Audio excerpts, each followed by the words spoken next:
the Jewel of Bodhicitta. Welcome to this Deep Dive Day. We're going to have a good chat about the very insightful dialogue you shared from your master regarding the Bodhi Mind gem. This material contains many analogies and profound insights from the master. Our goal today is to try and extract the essence, getting as close as possible to the true nature and power of the Bodhi Mind that the master intended to convey. The three characters Bodhi Mind sound very weighty, but the master used several gemstone analogies, which makes it easier to understand. Let's first look at the first one the master mentioned, the Azure Great Mania gems. He said this gem seems to dye things. Whatever it touches takes on its color. What kind of power of the mind is this emphasizing? This highlights the transformative power of the mind. This power comes from what the master called observing all phenomena. However, this observation isn't about using our preconceived notions to define something as good or bad. Instead, it's about seeing things as they truly are, clearly, seeing which thoughts and actions lead to suffering and which lead to peace and happiness. If one's wisdom isn't yet sufficient, the master suggests learning how the Buddha observed. By seeing things clearly in this way, you can actively choose to discard what brings suffering, like greed, anger, and ignorance, and establish the foundation for true happiness. This is very much like the Azure gems. If your mind is pure and happy, the world you see seems to be dyed with that same color. That's a very interesting way to put it. Does this connect to what the master later mentioned about roots of goodness? Absolutely. The master said that the Bodhi mind is the most fundamental root of goodness. Everything can grow from it. So, awakening the Bodhi mind is like planting the most complete and fundamental seeds for Buddhahood. Right from the start. It's like including all necessary elements from the beginning. So you don't have to fix things here and there later. Laying down the blueprint and foundation well from the start makes the subsequent path easier. The master then spoke of the lapis lazuli gemma. He said that even if it's thrown into dirty mud for 100 years, it won't get dirty because its nature is pure.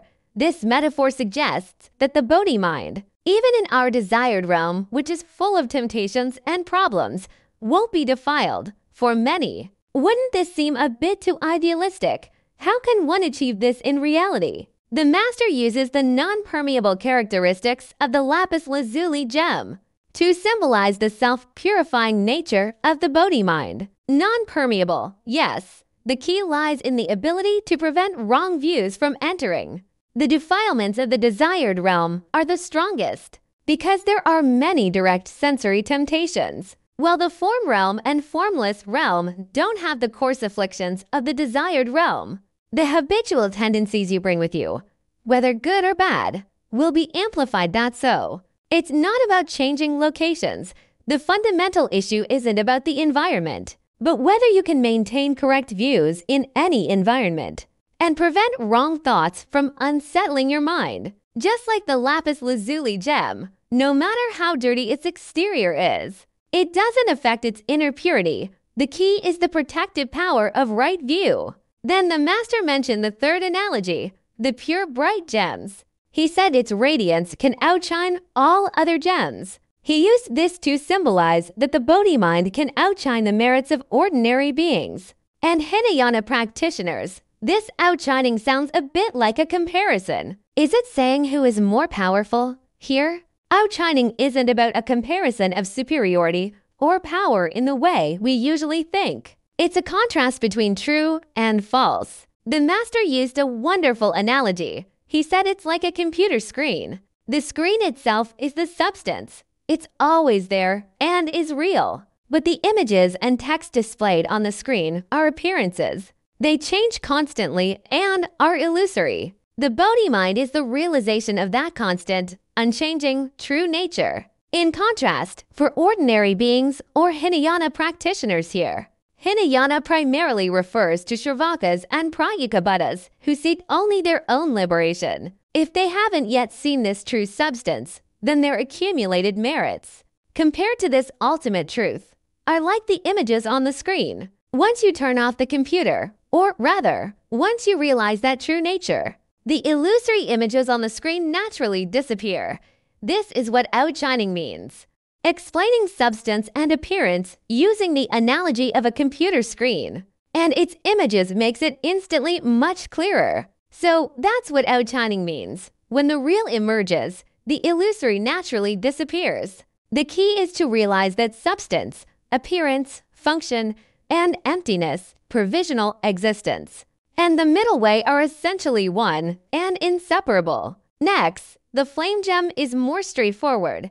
It can dispel all darkness. What darkness does this fire of the Bodhi mind burn away? This burns away the most fundamental ignorance, which we often call fundamental ignorance. Just as fire brings light and dispels physical darkness, the light of awakening from the Bodhi mind can break through the fundamental ignorance that obscures our true nature. Finally, the master mentioned the priceless gems in the great ocean, whose value exceeds that of 1,000 mania gems. How is the pricelessness of the Bodhi mind manifested? Especially when the master says bodhisattvas navigate the ocean of birth and death? The master described a scene where bodhisattvas viewed cyclic existence as a vast ocean of suffering. They sailed a great vow ship. How big is this ship?